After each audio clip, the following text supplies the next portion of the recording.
बिस्मिल्लाहिर्रहमानिर्रहीम। दोस्तों, आज हमारे नमाज कोर्स का तीसरा क्लास है और जिनमें हम एक बात पढ़ेंगे वो ये है 5 मकरू औकात हैं, यानी जिन वक्तों में नमाज पढ़ना मकरू है, और इनकी तफसील मैं आपके सामने पेश करने लगा हूँ। सबसे पहले फजर की नमाज के बाद, यानी जो फ़र्ज़ नमाज है, उसके बाद से सूरज निकलने तक नवाफिल पढ़ना मकरू है, मकरू तहरीमी है। यानी जब आप फजर की नमाज से फारिग हो गए तो अब से और जब इशराक का वक़्त न आ जाए तब तक आप इस बीच वक़्त में नफिल नमाज नहीं पढ़ सकते।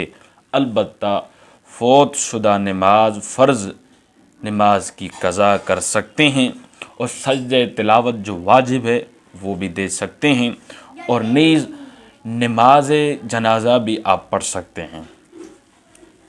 दूसरा औकात तुलू आफ्ताब से उसके बुलंद होने तक, तुलू आफ्ताब से उसके बुलंद होने तक तकरीबन ये 15 मिनट का वक़्त है।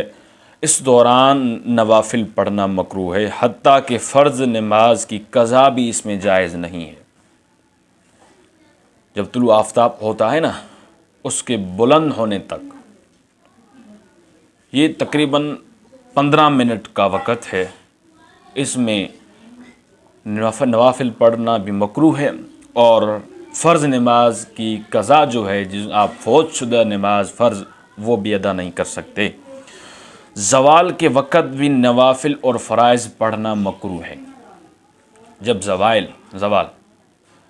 ज़वाल के तलने के इस्तवा हो जाए, जब इस्तवा यानी बराबर, जब बिल्कुल आफ्ताब जो है, सूरज जो है बिल्कुल सीधा इस्तवा बराबर पीछे आ जाए, इसको हम ज़वाल के नाम से मशहूर है, ये ज़वाल है।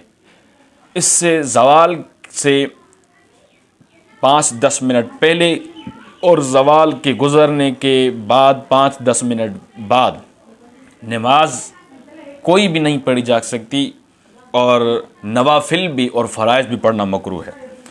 नंबर 4, असर की नमाज के बाद से धूप के जर्द होने तक नवाफिल पढ़ना मकरूह है, और अलबत्ता फ़ौत शुदा फ़र्द नमाज की कज़ा कर सकते हैं और सजद तिलावत भी कर सकते हैं। नीज़ नमाज जनाजा भी असर की नमाज के बाद आप पढ़ सकते हैं। नंबर 5, धूप जर्द होने के बाद गुरूब आफ्ताब तक नाफिल फ़राइज़ पढ़ना मकरूह है। तो ये कि 5 औकात। इंशाअल्लाह चौथा क्लास अगली बार आ जाएगा। वाखिर दवाना अल्हम्दुलिल्लाहि रब्बिल आलमीन।